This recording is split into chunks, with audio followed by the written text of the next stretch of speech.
আবারও চলে আসলাম ঠান্ডার মধ্যে। আজ দুদিন তো সূর্য ওঠে না, কালকে একবার উঠিল আর আজকে তো উঠেইনি। কালকে সে ঠান্ডা, আজকে কেমন একটু বেশি। তারপরে আমরা চলে আসছি আমাকে এক নাম্বার মৎস্যকেরে, হয়তো এইটার কাছে সব সময় আসা হয় না, বা এইটাতে আমার সব কিছু শুরু করা, মানে মৎস্য খামারের দিক আমার এইটার থেকে শুরু করা। দেখ, এইটার একটা ইতিহাস কেমন বলতে, এইখানে যদি আমি 11,000 12,000 মাছ ছাড়ি, গলদা মাছ যদি 12,000 মাছ ছাড়ি, 10,500 11,000 পর্যন্ত বা 11,500 পর্যন্ত আমি এই গেটটাতে মাছ পাই। কিন্তু মাছটা সাফ হাতায়, যেহেতু জায়গা অল্প, এখানে 27 শতক জমি।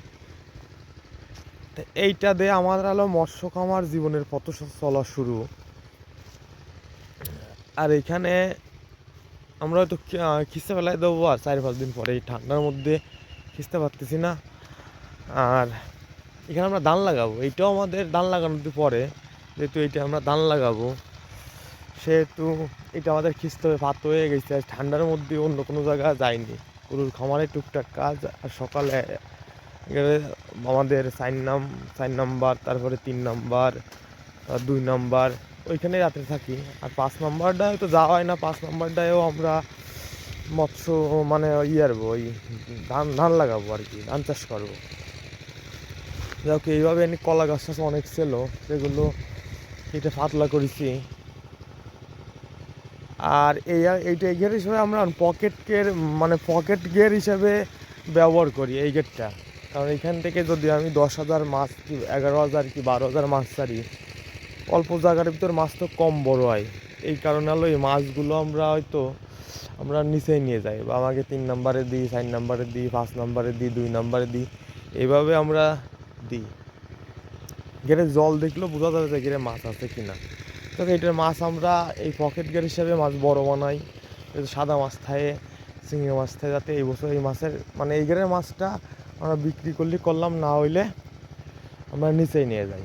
এখান থেকেও একবার মাছ নিয়ে যাওয়া হয়েছে এই বছর, চিংড়ি মাছ একবার নেওয়া হয়েছে, সাদা মাছগুলো নেওয়া হয়নি।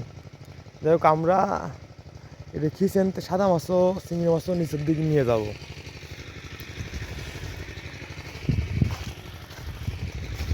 এখান থেকে মাছ একটা সাইজ মতন বানাই, তারপরে নিয়ে যাই। আর বাদ বাকিটা নিচে ছাড়ি। অত আমাদের অনেক সাদা মাছ লাগে, যেহেতু এখানে যত কটা দেওয়া যায়, তারপরে চিংড়ি মাছ দিত, তত কটা দেওয়া যায়, তত কটা দেওয়ার পরে তারপরে আমরা হলো আবার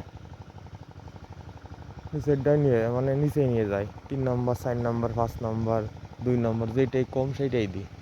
এইভাবে হলো মৎস্য খামার করতে হয়। আর মৎস্য খামারে একবারে হয়তো 10 বিঘে কি 20 বিঘে কি 30 বিঘে কি 5 বিঘে এইভাবে করলে কাজ হয় না, আস্তে আস্তে খামার করতে হবে। কারণ আমার এই প্রথমেতেই আমার সর্বপ্রথম আমার এইটুকু জমি ছিল মৎস্য খামার। এখান থেকে আমার পথ চলা শুরু হয়েছে মৎস্য খামারের।